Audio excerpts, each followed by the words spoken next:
So assessing the need and opportunities for non-surgical fertility control products for dogs and cats is a broad topic. Our panelists today will primarily look at this through the lens that ACC&D shares generally with their organizations. This is our mission, as you're quite familiar with, and given that, we most of all focus on the underserved, the animals producing unwanted litters. There is, of course, a broader view, a broader lens, and looking at the worldwide marketplace for products to serve the animals currently being spayed and neutered and those not. For it is likely that that marketplace will be needed to make viable businesses for products so that the charitable marketplace can also be served. Kathy Molday will speak later this morning about 2 commercialized products through that lens, mining from their experiences, lessons for future introductions. And she'll explore the question as to whether a product can adequately meet the needs of charities and the greater marketplace. There is an increasing discomfort with sterilization surgery in some owner-breeder segments, especially for large dogs, and whether that is warranted or not. The opportunity to provide alternatives for fertility control could meet the needs and desires of that group. We'll address better understanding that topic in the session that Dr. Petronic will moderate this afternoon. These 2 days, we will talk about technology to reach for a next generation permanent product as envisioned by the Michelson Prize. We are also interested in non-permanent options as an interim solution and as an option on their own. There is certainly a matrix of what needs could perhaps be met,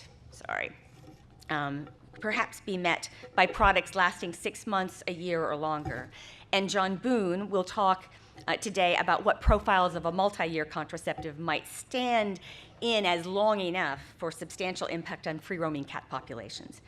And for dogs, well, I'll save a few remarks for that for after our panel. Well, thank you, everybody. It's an honor to be here. When Joyce called me and asked me to speak on this topic, I had a bit of a panic because I have a confession. I'm not a veterinarian, and if you show me a video of surgery, I will probably pass out. So it was a little intimidating, but I really wanted to think about this topic maybe in a different way than normal, partly from a lot of the observations. I've had the ability to go all over this country and all over North America in the last 5 years, and you start to see a lot of patterns in that when you start to get to visit that many different facilities, and you start to see a lot of things that maybe you didn't expect. And I think a lot of times when the world is changing really fast, our narrative about that world starts to lag behind what the world really is. And that's what I wanted to talk to you guys a bit today when we think about the topic of non-surgical sterilization. And a colleague of mine who's a veterinarian, when I was working on this, I asked her, what are the advantages of non-surgical sterilization? And she really looked at me weird and said, I don't have to do surgery, and walked away. And that felt really unsatisfactory to me, as obvious as it was. So I thought I had to think a little bit more deeply, and I have spent a lot of time and given a lot of talks about the future of animal welfare, especially really focused in North America because it's changing so quickly.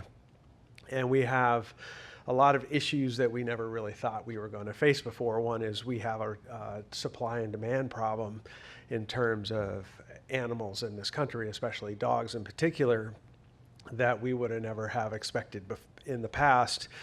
And the pets that we're trying to get, the animals we're trying to get to in communities are much harder to get to than they ever were before. It used to be pretty much they would come to our front door, and that the problem was obvious. And now the problem's starting to get a lot more subtle and has a lot more to do with people than it does with pets, even though we're trying to help the pets. The cost of regular spay-neuter surgery has declined substantially, is incredibly efficient. When you look at a lot of the operations in this country that are set up to be high-efficiency spay-neuter operations, the cost of that has plummeted immensely, and the speed and ability at which these surgeons can do spay and neuter is really impressive, and that's, I think, changed the landscape a bit as well. And then finally, we have a serious labor problem, and I'm going to spend some time on that. And when we look around the US and Canada, what we see is that intake is declining throughout the country, even in places that we would describe as high need in the South, in particular, places that we really never imagined that we would be making progress. We're making a lot of progress. So when we start to think about pet overpopulation, it's a very different equation today than it ever was in the past. And when we look at cats in particular, there's been a tremendous focus on cats in this country, especially around utilizing a lot of new techniques. I think there was a successful recognition that the sheltering system that we had in this country just simply was not working for cats. That cats were a very different problem than what we were facing with dogs. And that's been great, but a lot of the things we use to measure success and things like that just have become completely meaningless for us. And we haven't really talked about what success is when we start to think about managing cats and cat populations. And it really represents that the problems we're working on now are a mashup of interests that are not just humane in nature. They involve a lot of social aspects, a lot of wildlife aspects and all that. And so when we think about the value of techniques that we're going to apply, we have to think about it in a much broader, holistic term. And so why does this really matter in terms of this conference? One is when we look at the needs for spay-neuter in North America, the problem is far more diffuse and patchwork than it ever was before, and that really will influence the way that we attack the problem from an pure infrastructure setup. There's not a strong concentration of that problem anymore. It tends to be diffused out into the community. And it's much harder to service those needs from a fixed location. So having one big spay-neuter clinic just may not get to where we really need to get to manage these populations. And it's not just a stray animal problem anymore. It's a really strange mix of both owned and unowned animals that interact with each other, especially when we talk about cats. And I think when we think about what we're really working on in this country anymore, it's not so much the technology itself about spay and neuter, because we are very efficient at doing those surgeries, but it has become far more about access. The animals that we're really trying to get to and help sit in locations that don't fit our traditional narrative about homeless animals and pet ownership. Now we have people, and I like to put this picture up there because you can look at that and ask yourself, are those animals better off with that guy, and is that guy better off with that animal? And I think the answer is probably yes. And then the question is, how do we start to deal with that with our traditional infrastructure that we've set up in sheltering and spay and neuter?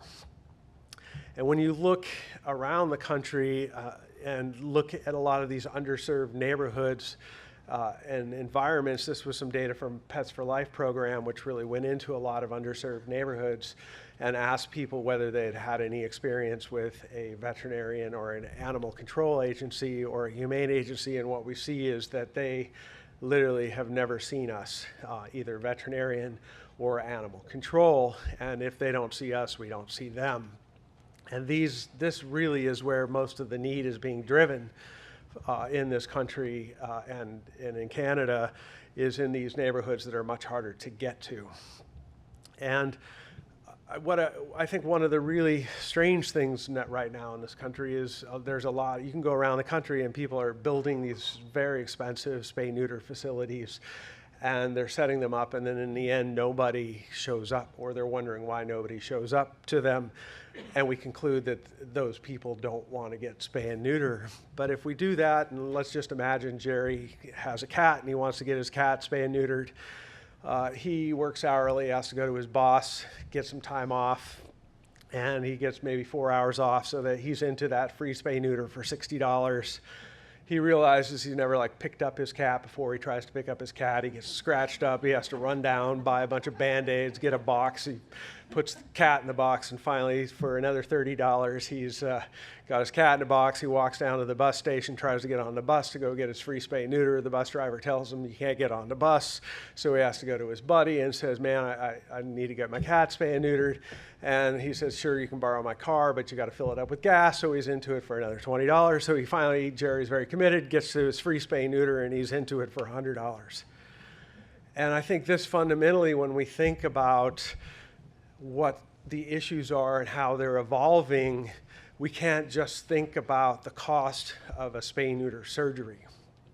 That we have to think about the total cycle, the full cycle cost of what it takes for someone to get their animal sterilized. And when we start to assess the value of non-surgical sterilization compared to regular surgery, we can't just look at the really simplistic cost of what happens in that veterinary clinic. We have to look at it in terms of what it costs to get that infrastructure, what it costs to provide that access to the people that really need it.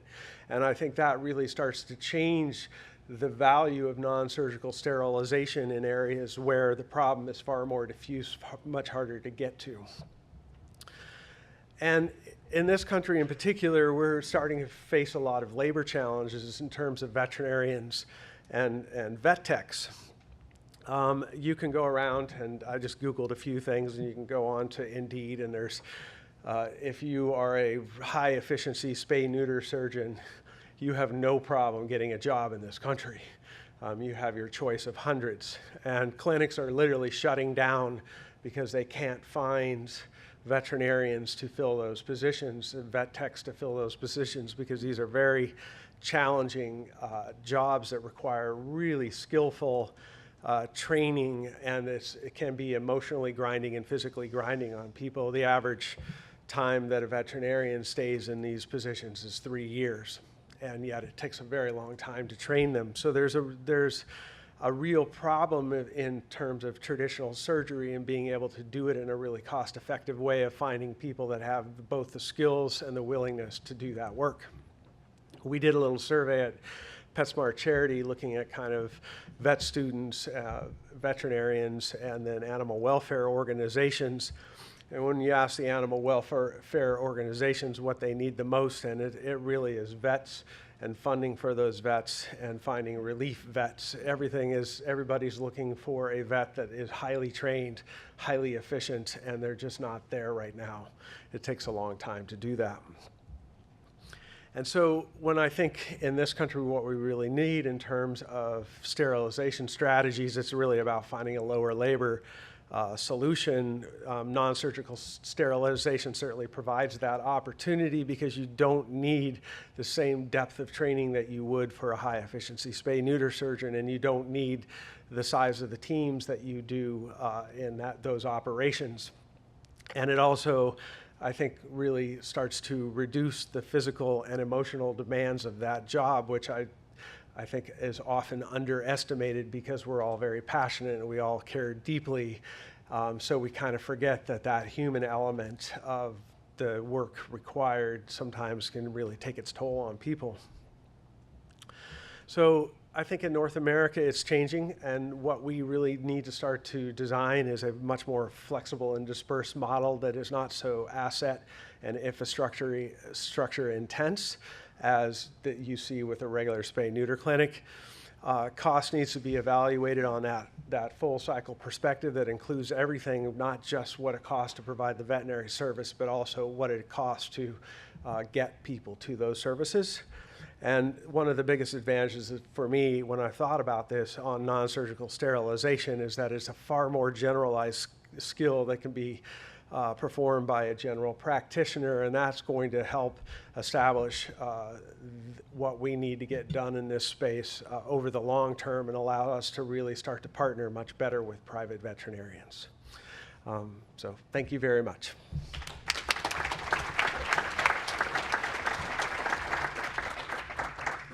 Thank you, Roger, for setting that up, because I think we very often tend to think of, and I myself have been guilty of saying that what happens out there outside this country is so different than what happens inside this country, that our worldview is quite different when it comes to animal welfare.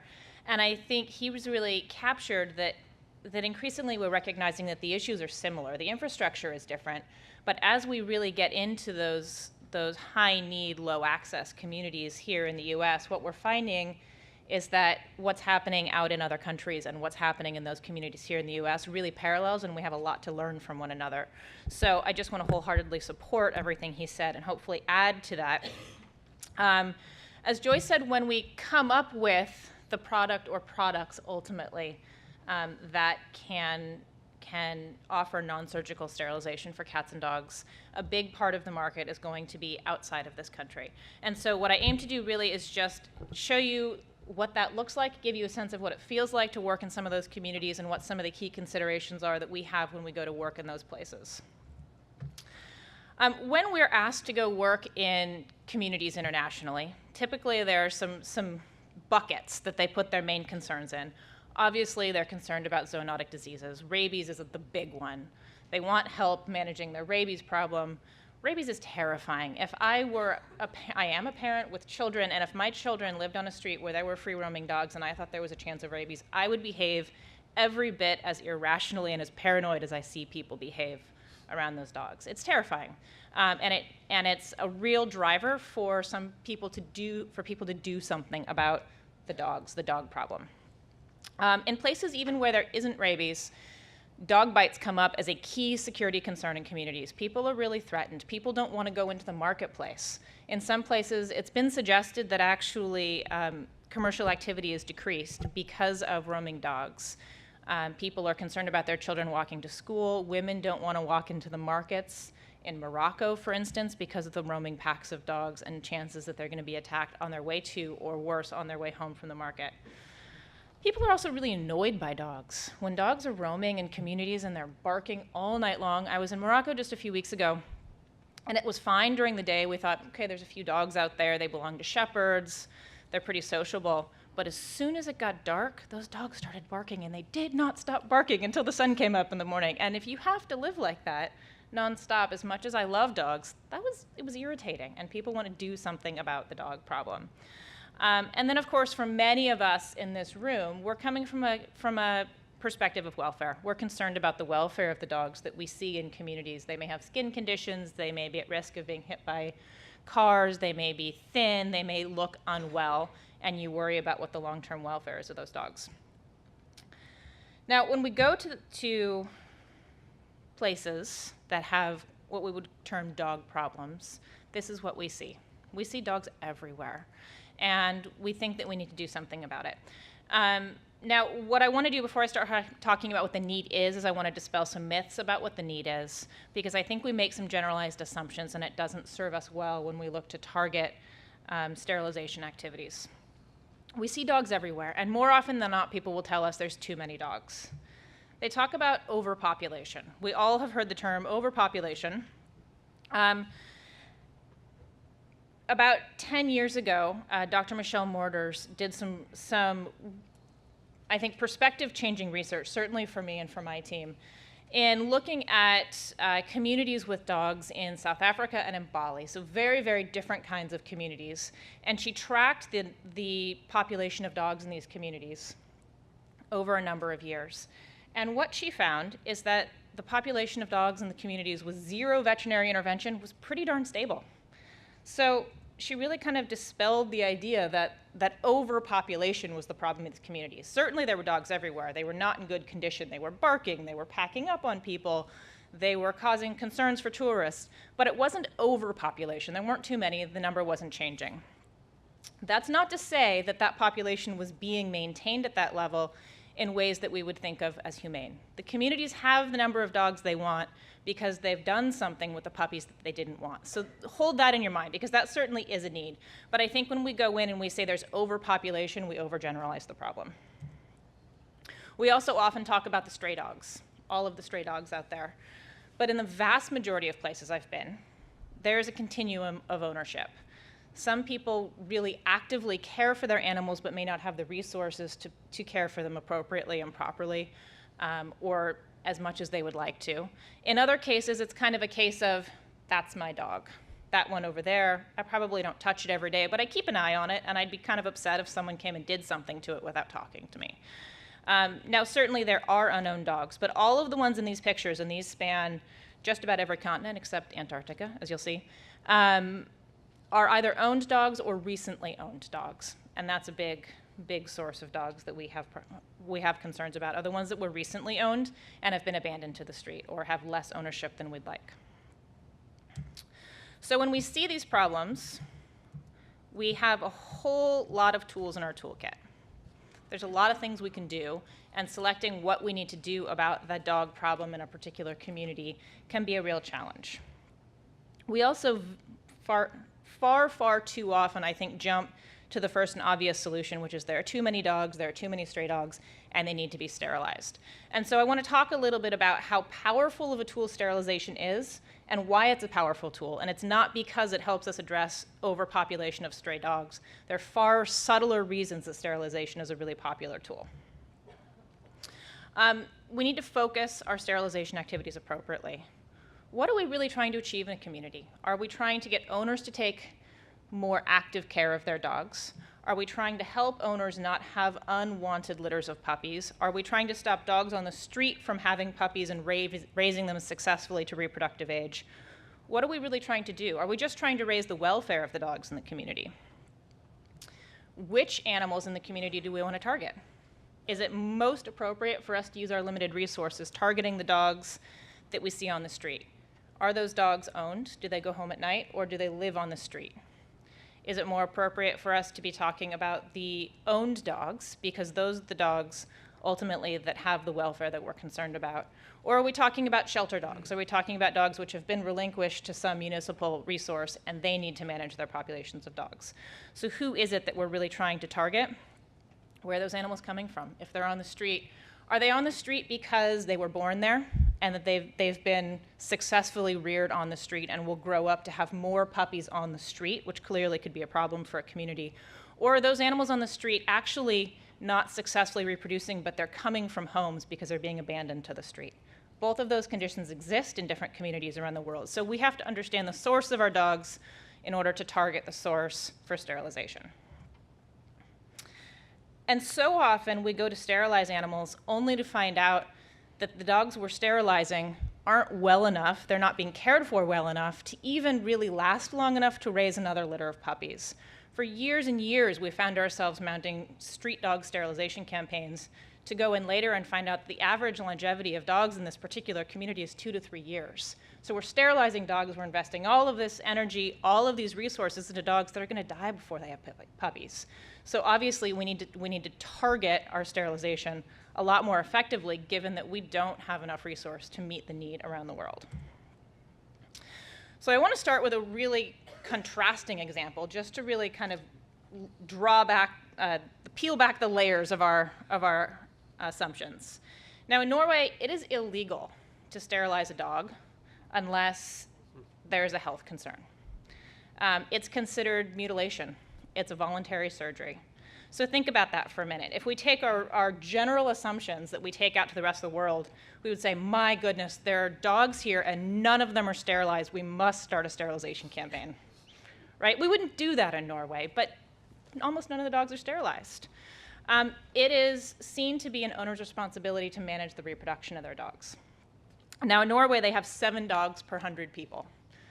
Compare that to the US, where we have about 25 dogs per 100 people. So fewer dogs, people further separated. You can see why sterilization really isn't an active need there. The dogs aren't interacting that much, and the owners are keeping them at home and they're meeting all of their needs. So just as a contrasting example, thinking about what's going on in a place where owners are really, really actively involved, what needs might they have for sterilization? Well, they're going to need owner-directed solutions. We're not going to do mass sterilization in a place like Norway, but owners do want to have options. They do want to have choices. And when someone wants to have a litter of puppies, maybe they want to have an opportunity to contracept that dog for a period of time, reverse that, or let that wear off, have a litter of puppies that's needed in their community, and then go back to having a contracepted dog. Certainly, again, speaking to Roger's point, if the need is so dispersed in a country like Norway, having non-surgical options is a logical solution. You don't need to erect a massive sterilization center or a surgical center if you have so few dogs actually requiring the service. So just hold that in your mind as the contrast example for what we see in the world. I want to talk about Bali, where we have a classic example of what we would call street dogs. For years and years, we talked about the Bali street dogs. At this point, they have endemic rabies. They have tourists complaining about dogs all over the beaches. Dogs are abandoned onto the beaches and the streets. And for years and years, we heard about the stray dog problem in Bali. Digging deeper, doing community research shows that about 3% of those dogs are actually unowned, and they probably are abandoned dogs. Probably most dogs are not reproducing successfully in Bali when they're unowned, just because their welfare deteriorates so quickly. 40 to 70% of households own at least one dog, so there's a lot of dogs. I mean, a lot of dogs, high density. You see them everywhere, which leads to the idea, if they're out and about and they're not being kept at home, it leads to that sense of stray dogs everywhere. But you come to find out there's a lot of dogs, but they have a home. In some areas, we have seen a skewed sex ratio toward males. So that also tells you something about what's happening there. They're managing the number of dogs they want by managing toward males. What's happening to the females? Probably it isn't awesome for them. The other challenge we have in Bali is that there are very few small animal vets. It's not lucrative, it's not rewarding.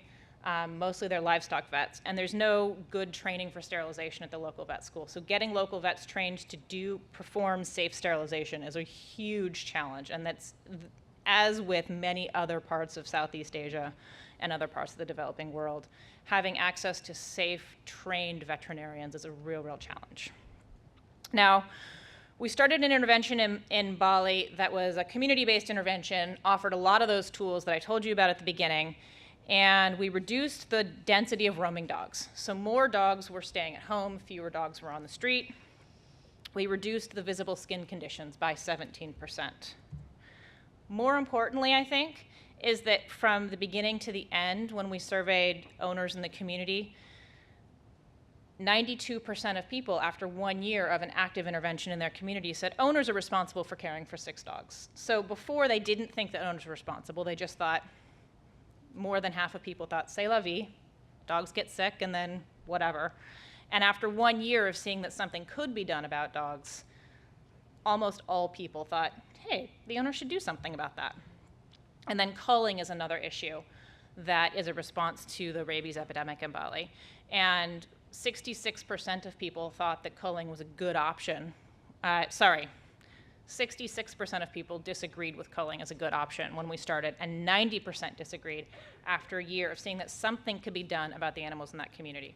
So you would think that that had been a really robust intervention, that there had been a lot of sterilization. After 1 year, we'd only sterilized 6.8% of dogs. So with a very, very small amount of sterilization, a huge change has happened in that community, primarily to the attitudes of owners. Now, this is not to say that sterilization isn't important there, because as we've seen, they're managing their dogs in ways that maybe isn't great for those dogs and not what we'd want to see. But it does tell you that what owners need is to know that they have something they can do to change the welfare of their dogs. So hold that in your mind too, because that's an important aspect of how we ultimately employ tools out there in the world, is we need to give owners the ability to feel like they have control over what happens to their dogs and they have control over the health of their dogs. So what would the need be in a place like Bali? Well, they do ask for sterilization. It's the first thing they ask for, because breeding behaviors are a real pain, and that's why the vast majority of dogs we see dumped are either puppies or pregnant and lactating females. Females are aggressive, males pack up, they're running away from home, they're roaming a lot more, so a sterilization tool that can address those breeding behaviors is going to be really key for these communities.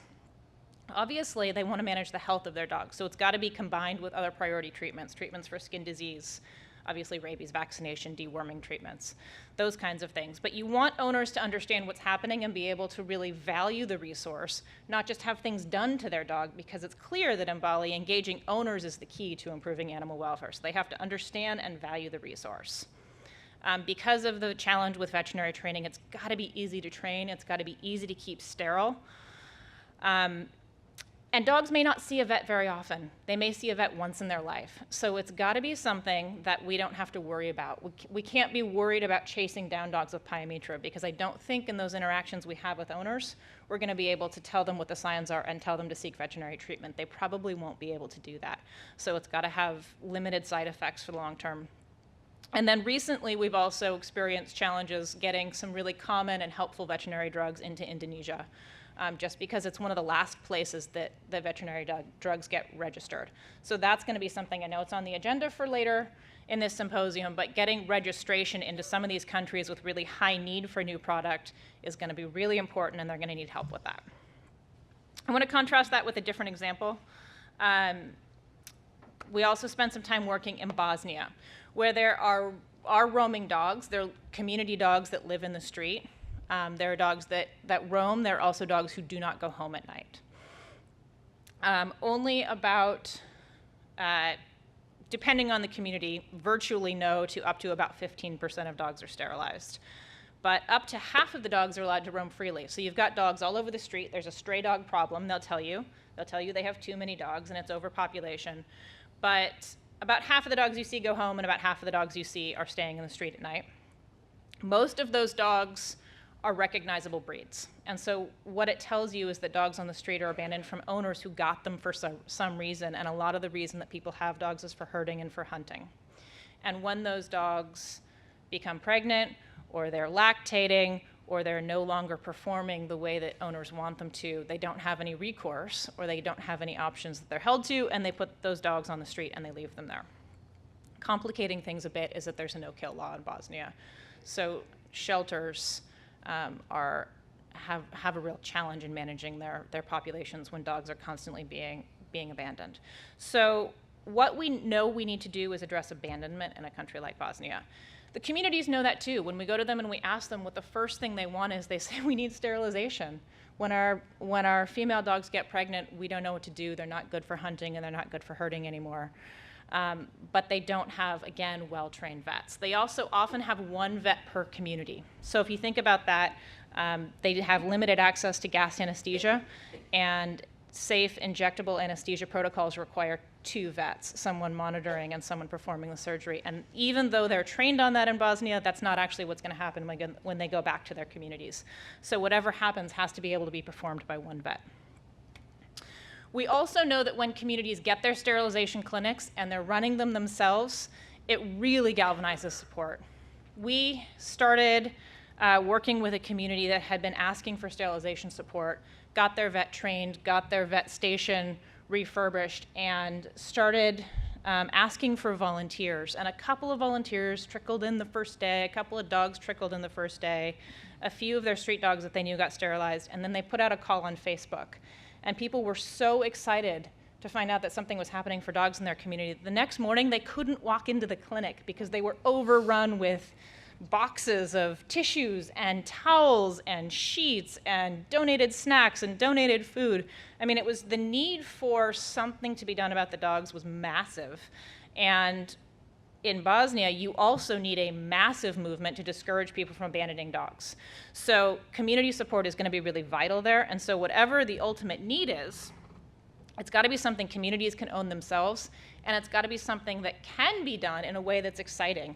If it just looks like another injection, we've got to find a way to make it exciting, because sterilization events, even if it's not about the reproduction of the animals or the overpopulation of the animals, sterilization is a way to really galvanize community support. They see it as something happening in our community, and they get excited, and they're moved to donate, and they're moved to act in ways that they weren't before this massive community event takes place.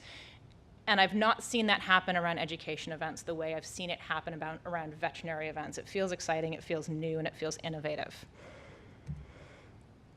Now, I'm running low on time, but I just want to give one example where, in fact, there are street dogs who do seem to be successfully reproducing, because that does happen, and India is one really clear example where dogs are breeding successfully on the street, and rabies is a real concern. One of the reasons they're probably doing so well is because it's very common for dogs to be fed on the street by citizens. But those dogs have little or no veterinary care unless they're lucky enough to live in a place where there's an active intervention. It's also one of the places where long-term effort has shown a reduction in dog density in some cities. So this is where sterilization really does address the population issue and is likely to bring populations down. Anecdotally, we've also heard that sterilization in India has some really important impacts on the way people interact with those dogs. They've improved the way they interact with those dogs, and it may be because those dogs look healthier, they're a bit calmer, their behavior may have changed, and when that changes, the behavior of people to those dogs changes as well. So in India, we have a different set of concerns. We have a different target population. We need an effective, long-term, permanent sterilant because those dogs without owners are not likely to see a vet again. It needs to be able to be administered with or without a rabies vaccine. It needs to reduce the breeding behaviors that people find so troublesome of dogs on the street. And ideally, it doesn't require a holding period, right? So we're able to just catch that dog, administer something, mark it without anesthesia, and release it. Because building holding facilities for dogs can lead to some real welfare concerns in places like India where you've got masses and masses of dogs. So having given a brief tour of the world, what I'm trying to show is that sterilization is a really, really important tool, but it doesn't necessarily have to impact on the numbers of animals we have or the growth of the population, but that it has some really powerful impacts in terms of galvanizing people's support and behavior toward the dogs they have in their midst. It can help alleviate community conflicts and security concerns by allowing people to feel like they have control over where the dogs are coming from, where they're going, and what's happening to them. It can change people's attitudes toward roaming dogs simply because they see something happening to the dogs. They see someone taking care. And so whatever it is needs to be visible, and it needs to be safe, and it needs to allow people to feel like someone is looking out for that animal. Communities get engaged when something positive is happening and when they see the animals in their midst looking healthier. I didn't mention a specific example, but when we don't have, when roaming dogs aren't interacting with the wild canids in their midst, there are a number of important examples around the world where they're a real conservation concern. And then by improving population stability. So in all of the ways that we might think sterilization could improve population stability, but also because when owned dogs are not wandering as far, when they're not interacting with other dogs in ways that may decrease their welfare or lead to skin disease, when they are staying home a bit more and a little less interested in chasing the ladies down the street, they're building a stronger bond with their owners. What we see is that people keep their dogs for longer. And when people keep their dogs longer, particularly in a rabies endemic environment, that dog that you've accessed for vaccination stays in the community, and then you have a stable vaccinated population. You don't have a dog you vaccinated, abandoned, vaccinated, abandoned, and that constant turnover of trying to address the welfare and vaccination of a high turnover population. And obviously, so by stabilizing the vaccinated population, you can better improve diseases and you can better improve the human-animal relationship. I think I've gone well over my time, Joyce, so I apologize. And I'm going to skip over some of the cautions because I think I've woven them into what I was talking about. But I just want to drive home that point that when we go out with an injectable sterilant or something that doesn't require surgery, we do need to be really careful to continue to ask the same questions we would ask of ourselves if it were difficult and our resources were limited. We need to know who we're targeting. We need to know why we're doing it. Just because we can run out and distribute it to every animal we see doesn't mean that that's the appropriate thing to do in a community and could really backfire. So we need to just go out, think about the communities, think about the animals, and make sure that we're doing this as effectively and safely as possible.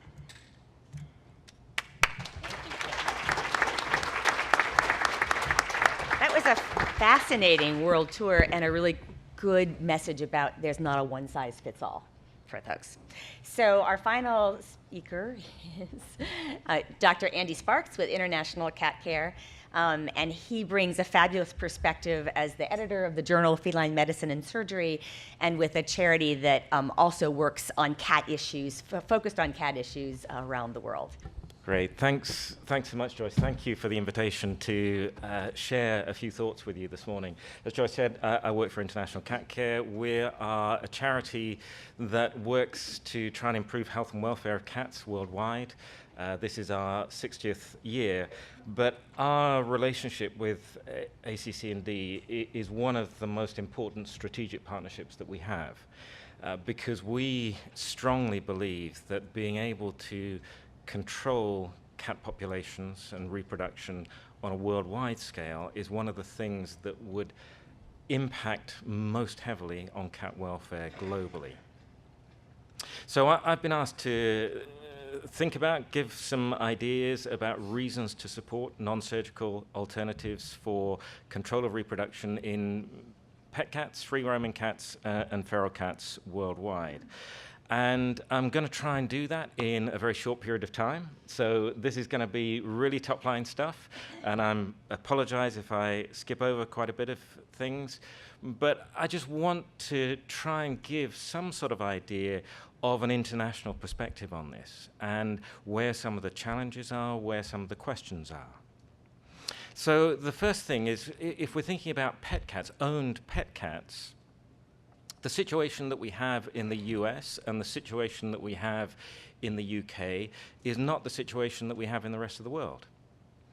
Just when it comes to attitudes and prevalence of neutering of owned pet cats. We've got pretty good data probably from UK and US and some other countries about the proportion of pet cats that are neutered. But you know, we are lacking so much information from so many different countries, even on simple things like knowledge of the numbers of owned pet cats. Even in the UK, estimates vary between something like 8 million and 12 million. And for most countries, we don't even have figures for the number of owned pet cats, let alone the proportion that are neutered. This slide summarizes what I could find in relatively recent published data on neutering rates in different countries. These are not designed to be accurate figures. They're a little snapshot from what's out there in the published literature. These are not comparable studies that have been done, but it does illustrate that there is a big difference between different countries in the proportion of pet cats that are neutered. Within Europe, we know that there are big differences between different countries. Although we may not have accurate figures, we know that there are differences. We know, for example, southern Mediterranean countries, generally, there's a culture where neutering isn't done so much. So we have lower rates of neutering of pet cats. That contributes, obviously, to populations on street, etc. Many other countries, we have very, very little data to know what proportion of pet cats are neutered.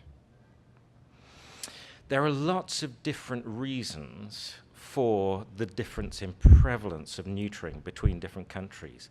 Again, these little snapshots here, these are all from publications that are out there that have actually gone and asked owners their attitude towards neutering of cats.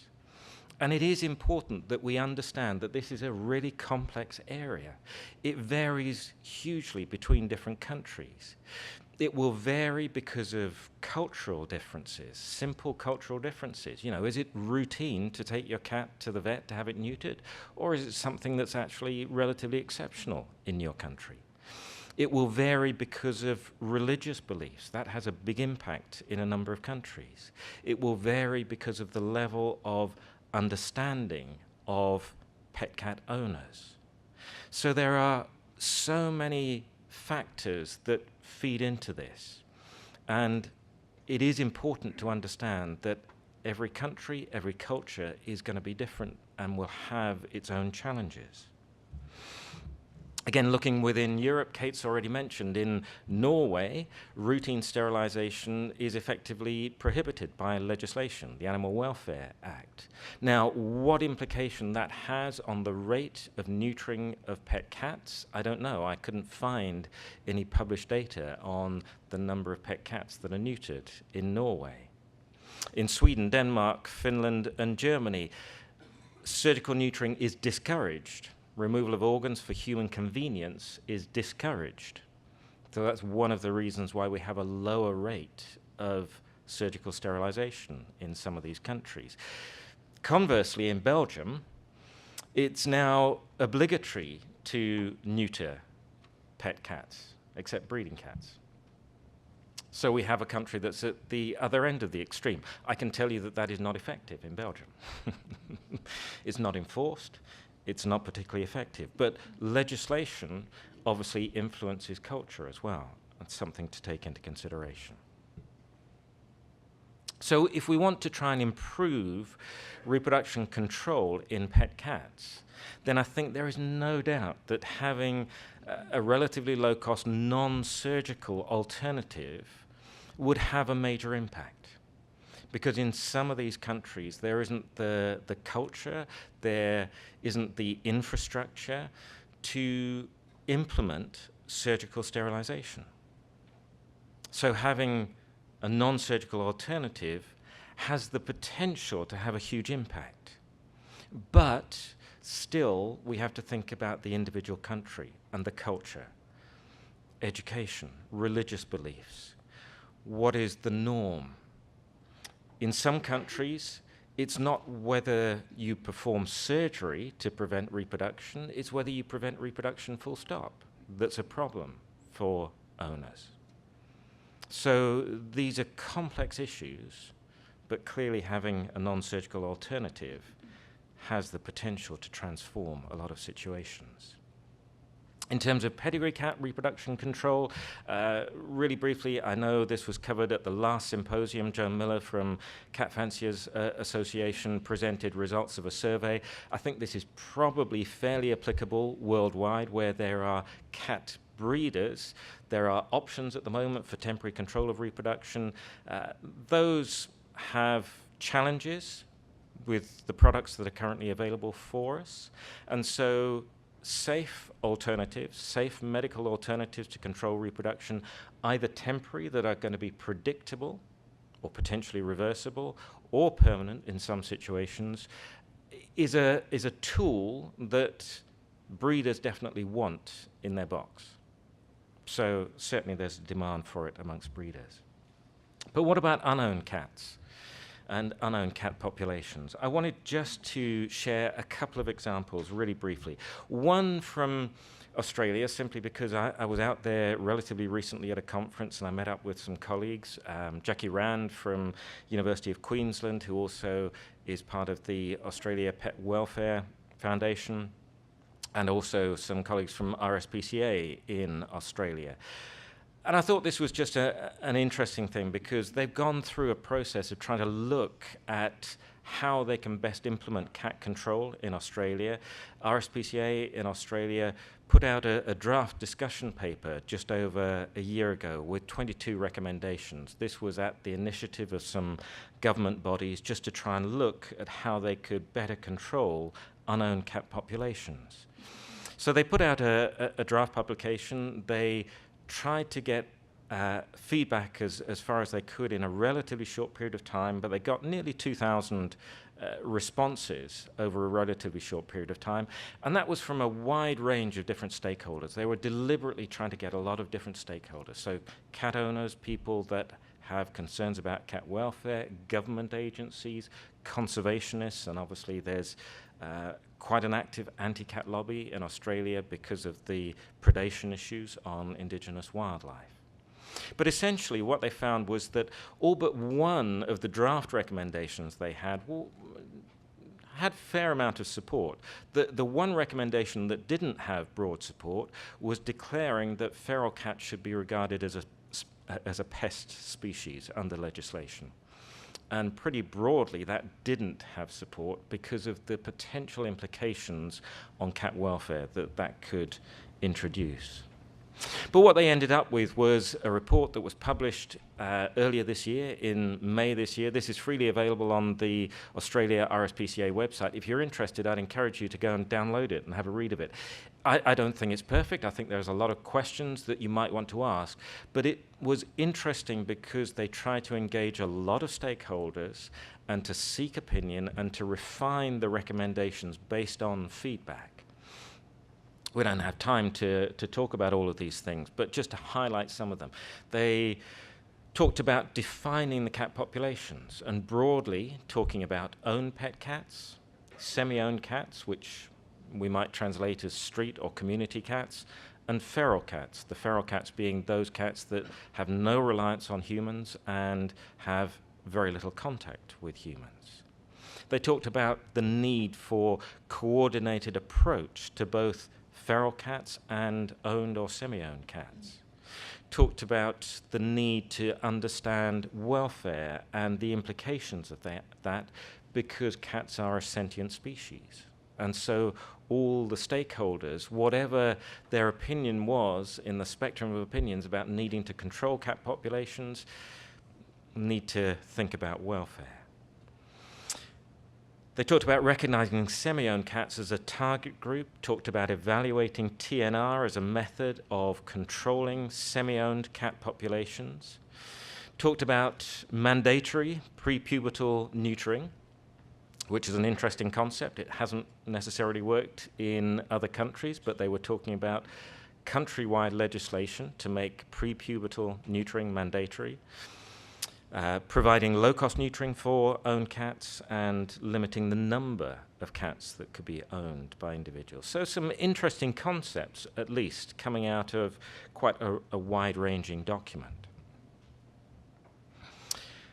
Talked to Jackie Rand as well, and Jackie's done some work looking at how they might approach control of semi-owned cat populations in Australia. From the work that she's done, she's estimating that between 3 and 10% of urban households in Australia are actively feeding cats that they don't own.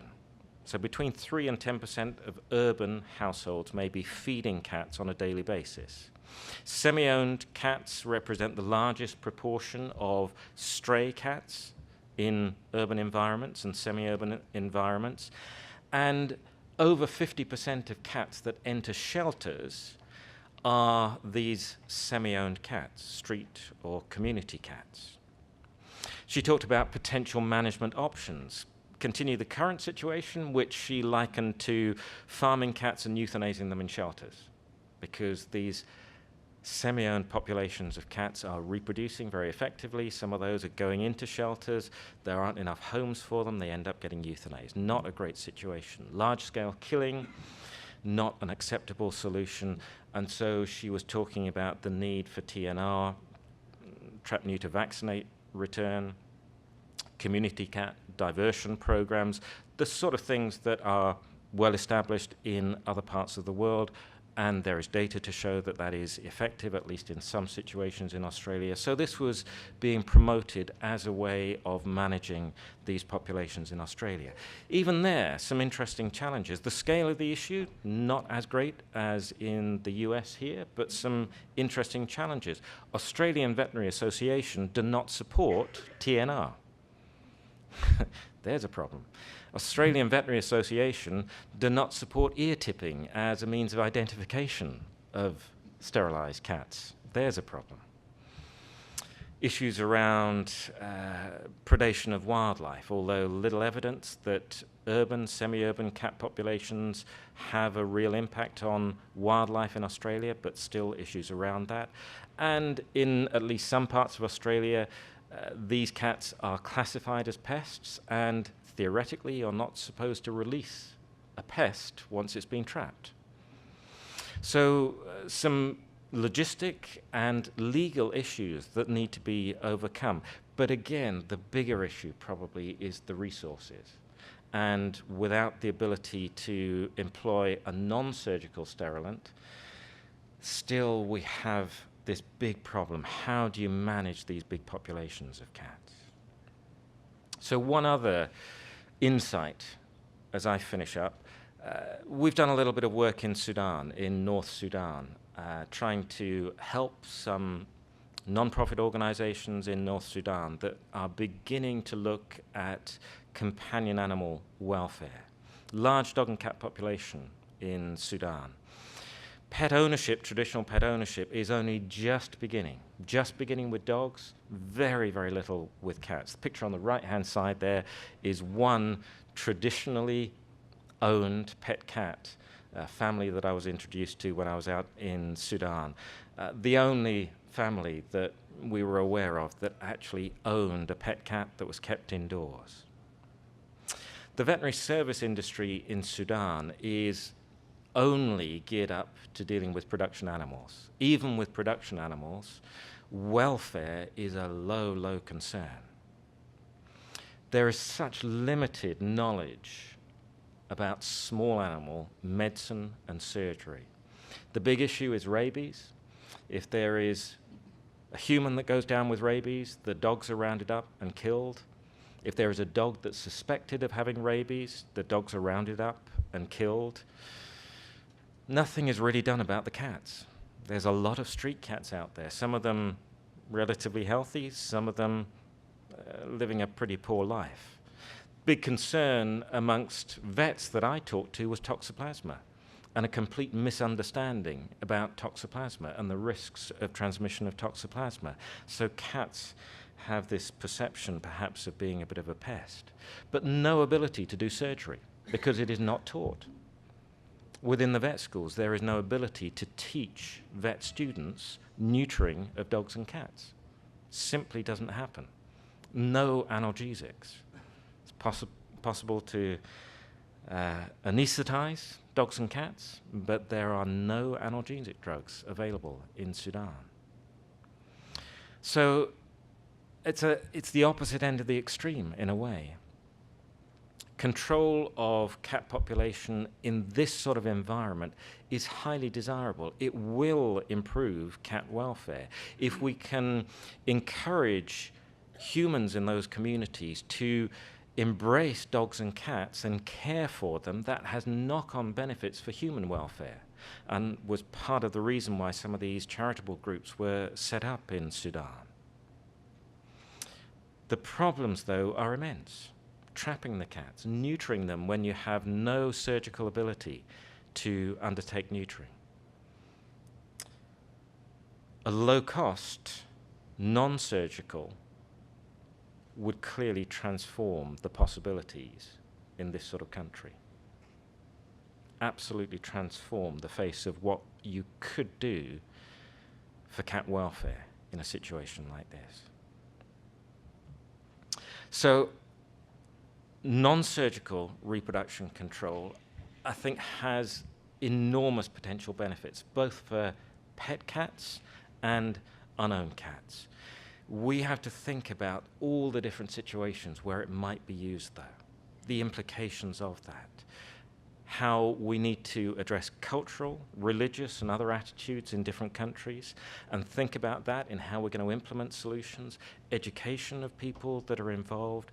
We still probably are going to have to think about how we trap cats and how we identify cats that have been contracepted in some way, and we have to think about the cost, the need for low cost to implement in somewhere like Sudan versus the requirement perhaps of some private vets in countries that might want to offer a non-surgical alternative but don't want to see their practice income eroded when they have been relying on traditional neutering as a means of generating income. So lots of different things that we have to think about on an international scale, but I think some fantastic opportunities if we get the product. Thanks, Joyce. Thank you.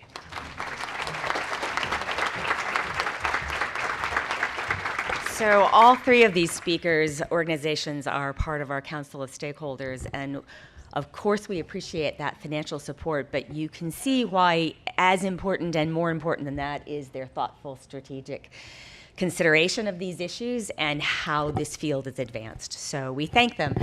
What I think we're going to do is, in order to honor your break time and also keep us on track, is we're going to invite those of you that would want to take a break in the Washington Ballroom to do so, or take a short bio break. But if you are up to it, I'd like to keep the panel here and ask them to entertain some questions from people who might like to stay, because I know people have been accumulating questions over time, and I don't want to deny them the chance. Hi, my name is Andrea Gang. I'm the executive director of Duoduo Project. Our mission is to end people eating dogs and cats as a delicacy in China. I have one comment and one question. I think this non-surgical procedure is great. And if any of you or Kate want to practice on large samples, because in China we have private shelters from, as you know, from 200 dogs to 2,000 dogs. So if you want to use your new drugs on any of the control samples in China, please contact me. I would love to help because this is great non-surgical procedure. And because it will overcome the cost and the, as you mentioned, the religion reason. So it will in Asia, a lot of countries, Buddhist country, and they really refuse to object to the surgical procedure. So this is gonna reduce a lot of the opposition. And I have a question for Andy, that why in Australia people opposing the tipping and the TNR practice? Yeah. That's a really good question. I'm not sure that I can answer that because my knowledge of the situation in Australia really isn't good enough. I think part of it, though, is because in Australia, cats are, I guess, a relatively recently introduced species, and so there is this real big concern in Australia about the impact of cats and unowned cats on the indigenous wildlife and destroying indigenous wildlife. And so I think that for many organizations, at least, they have seen killing of cats to be a better way of controlling the cat populations rather than TNR. And that perhaps has been a position that's been adopted by the Australian Veterinary Association as well. But honestly, I can't speak on behalf of the Australian Veterinary Association why they do not endorse TNR and why they don't endorse ear tipping.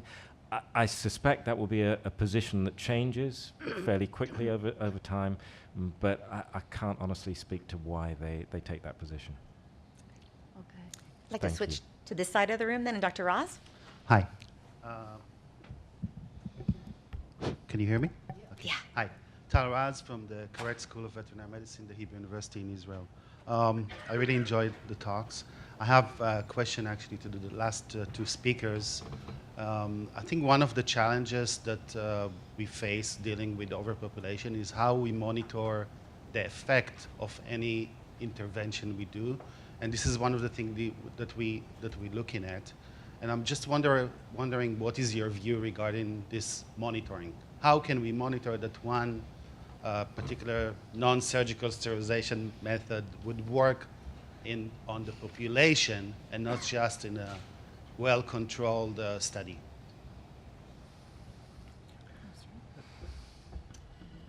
Wow.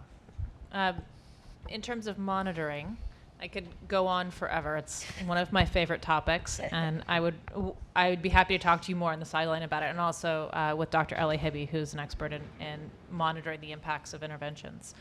I think that it absolutely must be done. I think that as we look at new intervention models and as we look at new products, it's imperative and ethical to make sure that what we're doing is effective, and it's effective for the animals, it's meeting the targets we set out for it, and also that it's having positive benefits on the community itself in terms of what they want from their animal population. And there are a lot of really great ways to do that, but if you have specific questions about how to monitor, here's your lady right here. But I'd be happy to join in the conversation as well. Yeah, and just real quick, just a shout out for a project we have going on in the U.S. here that we just kicked off in Washington, D.C. that is a lot about monitoring, where we're really trying to calibrate a lot of the field methods for monitoring with a lot of the high-end wildlife population counts. So stay tuned to that. It's called the DC Cat Count. You can go out on the website, and I think that will probably generate a lot of opportunities for field tools to allow much more cost-effective monitoring. I think Just to add one more thing to answer part of your question there, I think field trials of any products obviously are going to be absolutely critical. And I think reality is, as we begin to look at non-surgical alternatives, if we have some products that are going to give long-term control but not permanent control of reproduction, that's where some of these field trials are going to be so important to understand the implication of the length of time that we can control reproduction and what that actually achieves in field situations, which are going to be very, very different in different situations as well. Yeah, definitely agree. Thank you. Thank you. Go to the side. Michelle Kutzler, Oregon State University, Oregon, United States.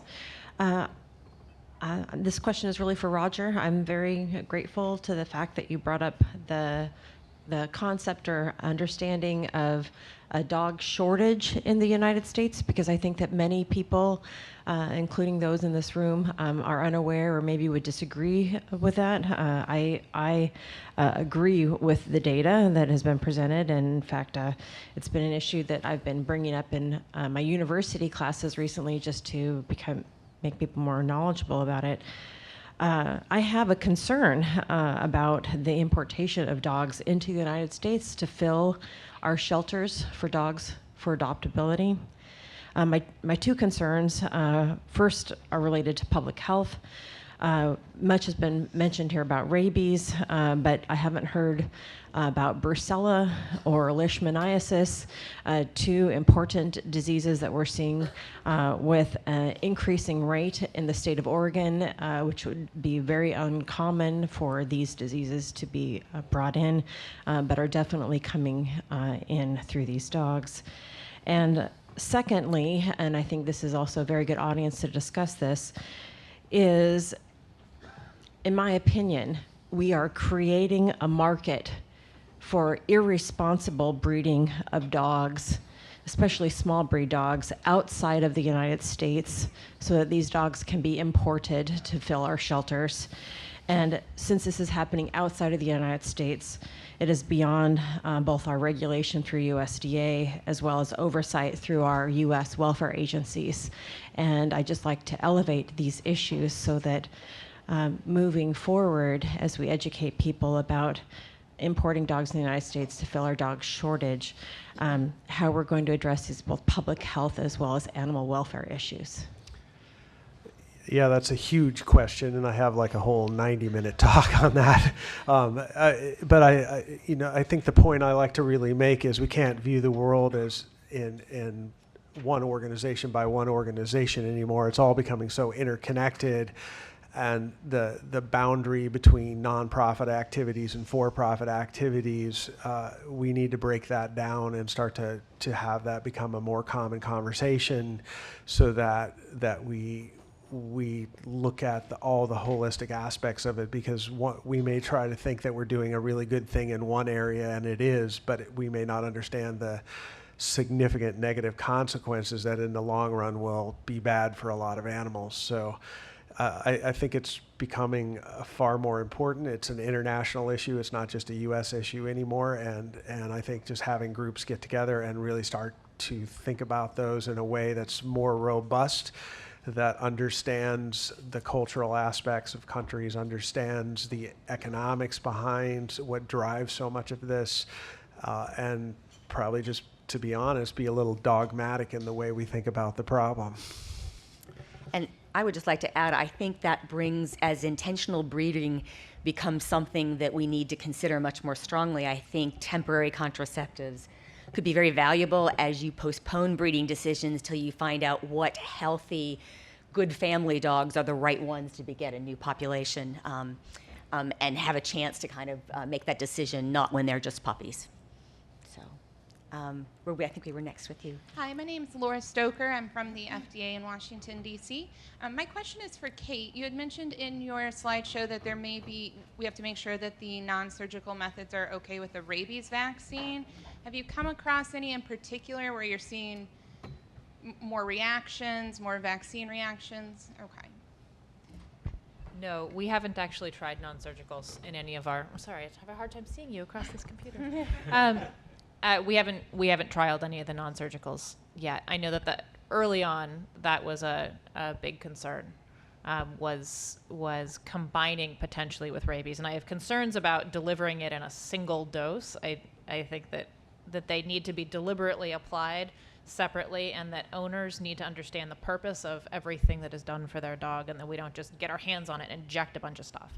But that said, sometimes an animal is only going to be accessed once in its lifetime, and so it does need to be able to be vaccinated and contracepted if those are the desired interventions at the same time. And I will put in a plug. We do have a speaker who's talking about a study looking at a GnRH vaccine and rabies concurrently administered, not in the same dose. There have been studies on that, and also with some of the intertesticular, looking at treatment at the same time, that have been positive in general. Hello. Thank you, panel. You are worth the trip. And Dr. Sparks, when you were talking about Australia, I thought you were talking about Georgia. Anyway, I work very closely with the Department of Agriculture in Georgia, also rescuers and also veterinarians. So I see some complete diversity in how people think. And one of my biggest deals, and when I was doing a lot of trapping back in the 90s specifically, I lost many, many women who were mostly the ones who were doing the TNR because they could not handle the mutilation of the ear. So what we did back then, and my veterinarian started this because our veterinarians really pushed back against spay and neuter. Finally, we kind of taught them that, you really don't want to do spay and neuter. So if we do our low-cost spay and neuter clinics, how are you really going to complain? But what we did was we did a very simple slit on the outside, near the tip, of about 1/4 of an inch, a little surgical glue, and then it healed into a little tiny, wedge. And I got a lot of women to actually work on TNR that were not willing to do that before then. I don't know if that's something anybody would consider, but it was a really big deal, for us. So I wanted to know if that was, it sounds like we're working backwards, talking about, spay neuter when we're supposed to be doing non-surgical. But right now the main reason I'm here is agriculture all of a sudden got interested in non-surgicals. We're back in the 90s when I was working with Dr. Levy, who I adore. We actually built into our legislation that non-surgicals was a viable alternative. Anyway, thank you, and that's enough. I would love to get to all three of you if you're fairly quick. I think we can start our next speaker at 10 after. So, sir? Hi, my name's Darren Noble from Ross University School of Veterinary Medicine.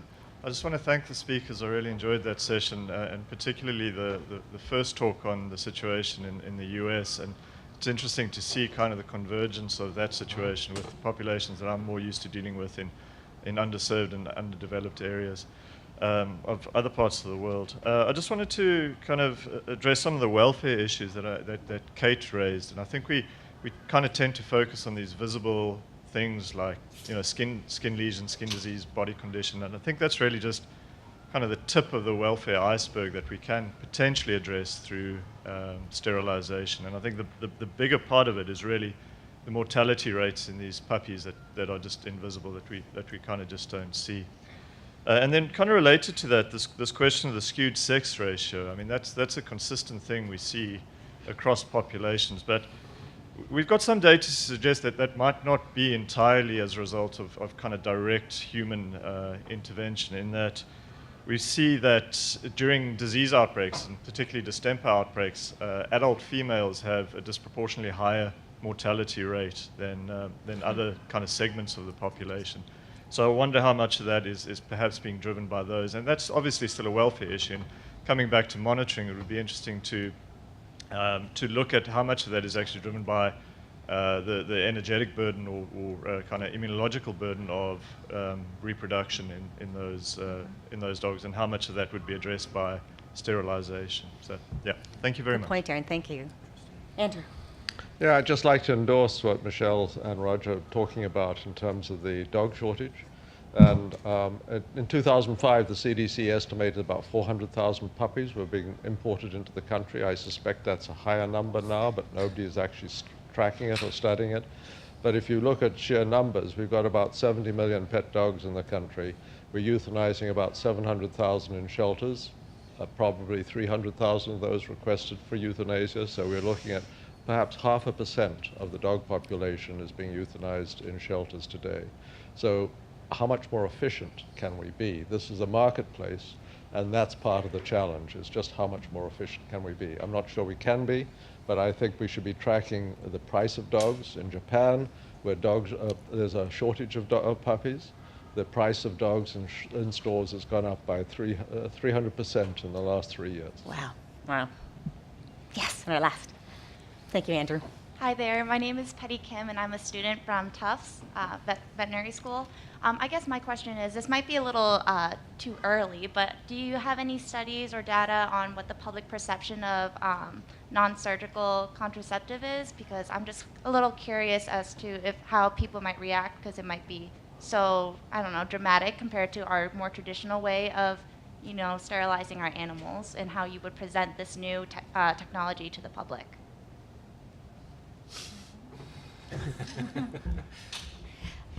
It's an excellent question. I think it's ripe for study. Okay. I don't think any of us have any data on it. I could have a long conversation with you over lunch about my speculations about how it would play in different cultures and different contexts. I think some positive, some negative, but certainly it's ripe for study. And when we have those tools that we want to employ, we should absolutely be putting that into our monitoring efforts right up front. So I think Kate makes a good point. I'll point you to one poster that Liat Morgan from Hebrew University has that has actually used a very large database she manages to ask dog owners and pet owners what they thought about the concept. So and in general, they were very positive. There's a good "it depends" point, because it depends on what the specifics are. I think in general, we've seen a lot of high interest in something that's less invasive, less expensive. A lot of people don't want to put their dog through surgery if they don't have to. But then the devil's in the details. You know, what specifically does it do? How is it administered? You know, and those need to be studied with each different product or technology in mind. You know, so I think some of that lags having the specific technology to study. Yeah, very good point, though. Thank you. Yes. All right. Well, thank you very much to this panel. And thank you for staying through your break for this. Excellent.